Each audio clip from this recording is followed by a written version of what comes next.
రెండు తెలుగు రాష్ట్రాల్లో ఇప్పటికే సంచలనం రేపినటువంటి అఘోరి అలియా శ్రీనివాస్ సంబంధించి ఇప్పటికీ 43 రోజులుగా ఒక చెంచల్గూడ జైల్లో కూడా ఉన్నటువంటి పరిస్థితి మనం చూస్తున్నాం. ఇప్పటికీ 43 రోజులుగా ఇదే జైల్లో కూడా ఉన్నటువంటి అఘోరి ఇప్పటివరకు కూడా 2 బెయిల్ వచ్చాయి. మిగతా 2కి సంబంధించి రాలేదు. దానికి సంబంధించి ఏం చెప్తుంది ఏంటి అని చెప్పి తెలుసుకోవడానికి ప్రస్తుత పరిస్థితిలో మనము కేంద్ర కారాగారం చెంచల్గూడ హైదరాబాద్లో ఉన్నటువంటి జైల్లో కూడా గత 43 రోజులుగా కూడా జైలు జీవితాన్ని గడుపుతున్నటువంటి రిమాండ్ ఖైదీ కూడా అఘోరి అలియా శ్రీనివాస్గా చెప్పుకోవచ్చు. దీనికి సంబంధించి ఇప్పటికే శ్రీవర్షిని కోసం ప్రతిసారి తాపత్రయపడుతున్నటువంటి అఘోరి శ్రీవర్షిని ఎలా ఉంది ఏంటి అని చెప్పి ఇప్పటికే ఆరా తీస్తున్న పరిస్థితి. ఇప్పటికి 2 కేసులు కూడా బెయిల్ వచ్చింది. కానీ మొదటి భార్య రాధాకు సంబంధించి కావచ్చు, ఇటు కొమరవెల్లికి సంబంధించిన కేసులో సంబంధించి ఇప్పటికి కూడా బెయిల్ రాలేదని ప్రధానంగా చెప్తున్న పరిస్థితి. దీనికి సంబంధించి అఘోరిని మనం ములాఖాత్ అయిన తర్వాత ఒక కన్నీరు పర్వంతమైంది. అక్కడ పరిస్థితి చూస్తుంటే శ్రీవర్షిని ఎలా ఉంది ఏంటి అని చెప్పి ప్రధానంగా ఆరోపిస్తున్న పరిస్థితి. దీనికి సంబంధించి అఘోరి ఇప్పటికే 43 రోజులుగా జైలు జీవితం గడుపుతూ చాలా బక్క చిక్కినట్టు కూడా మనకు తెలుస్తుంది. ఎందుకంటే మనం కలిసిన మాటల్లో చూడొచ్చు, గతంలో శ్రీవర్షినితో ఎంతో హ్యాపీగా ఒక జర్నీ చేసిన పరిస్థితి. పెళ్ళైన తర్వాత అటు ఢిల్లీ ఉత్తరప్రదేశ్ తిరిగిన పరిస్థితి. అక్కడి నుంచి నేరుగా ఢిల్లీలో పోలీసులు కూడా అరెస్ట్ చేసి అఘోరిని తీసుకొచ్చి ఒక కేసు ఉన్నటువంటి ఇప్పటికే అరెస్ట్ చేసి 43 రోజులుగా కేసులకు సంబంధించి ఇదే చెంచల్గూడ జైల్లో కూడా రిమాండ్ ఖైదీగా ఉన్నట్టు తెలిసింది. దీనికి సంబంధించి అఘోరితో మాట్లాడితే ఇప్పటి వరకు ఒక గవర్నమెంట్ పీపీ ద్వారానే నాకు ఇప్పటిలో 2 బెయిల్ వచ్చినాయి. నేను డబ్బు పెట్టే పరిస్థితి లేరు. నా తల్లిదండ్రుల పరిస్థితి కూడా చూస్తున్నాం. గతంలో కూడా మా తల్లిదండ్రులకు నేను ఏం చేయలేదు. వారికి బెయిల్కి సంబంధించి నేను ఏం చేయాలి, నాకు ఎవరు కూడా సహకరించద్దు, నా దగ్గరికి ఎవరు రావద్దని చెప్తున్న పరిస్థితి.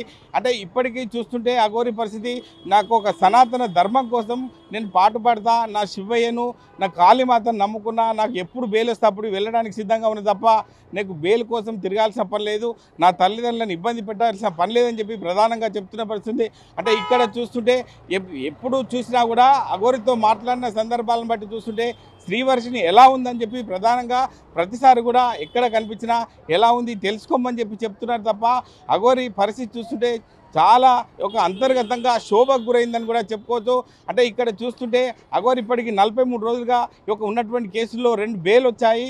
గవర్నమెంట్ అడ్వకేట్ ద్వారానే నాకు ఇంకా 2 బెయిల్ రావాల్సింది. ఖచ్చితంగా వస్తే ఈ సమాజానికి దూరంగా ఉండడానికి సిద్ధంగా ఉన్నా. ఇకనైనా అఘోరికి సంబంధించి చూసుకున్నట్టయితే నాకున్న పరిస్థితులను చూస్తుంటే చాలా దీన పరిస్థితి, నాకు బెయిల్ తీసుకొచ్చే పరిస్థితి లేదు అని చెప్పి ప్రధానంగా అంతర్గతంగా చెప్తున్న పరిస్థితి. దీనికి సంబంధించి కంటతడి పెట్టిన పరిస్థితి. నా శ్రీవర్షిని ఎలా ఉందని చెప్పి ప్రతిసారి కూడా మాట్లాడిన పరిస్థితి. అంటే ఆర్టీవీ బృందం ఇక్కడ చేరుకొని అఘోరి బాగోగులు ఎలా ఉన్నాయి ఏంటి, ఎప్పుడు బెయిల్ వచ్చే అవకాశం ఉందని చెప్పి తీరా తెలుసుకున్న పరిస్థితులు బట్టి చూస్తుంటే 43 రోజులు అయింది. ఇప్పటికి 2 బెయిల్ వచ్చాయి.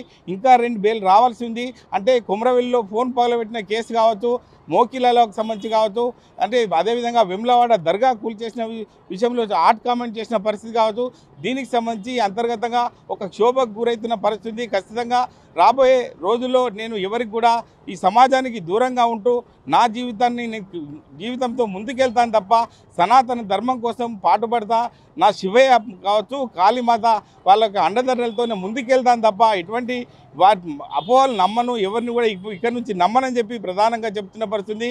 అంటే లోపల చూస్తుంటే తల్లిదండ్రులకు గతంలో కూడా ఎటువంటి సాయం చేసిన పరిస్థితి ఉంది కాబట్టి తల్లిదండ్రుల విషయంలో నేను ఇప్పటి వరకు వాళ్ళకి ఏమి చేయలేదు. అంటే ఇప్పుడున్న పరిస్థితి బట్టి చూస్తుంటే వాళ్ళకి గతంలో నేను అన్ని విధాలు ఆదుకుంటే ఈ పరిస్థితి ఉండేది కాదు. నాకు బెయిల్ కూడా పెట్టని పరిస్థితి, నా గోవులను నమ్ముకొని నాకు బెయిల్ తెచ్చే అవకాశం ఉందని చెప్పి ప్రధానంగా అఘోరి అలియా శ్రీనివాస్ చెప్తున్న పరిస్థితి. ఏది ఏమైనప్పటికీ ఆర్టీవీకి సంబంధించిన వివరాలను కూడా సేకరించి మనం ప్రస్తుతం చూసుకున్నట్టయితే అంటే అఘోరి మరి ఇంకా కేసులు ఉన్నాయి కాబట్టి జైల్లో ఇంకా సుమారుగా 4 నెలలుగా ఉండే పరిస్థితి ఉన్నట్టు మనకు తెలుస్తుంది. దీనికి సంబంధించి ఎలా ఉండబోతుందని చెప్పి ప్రధానంగా మనము చర్చించుకునే అవకాశం ఉంటుంది. కెమెరామెన్ నెల్లూరుతో మహేష్, ఆర్టీవీ, హైదరాబాద్.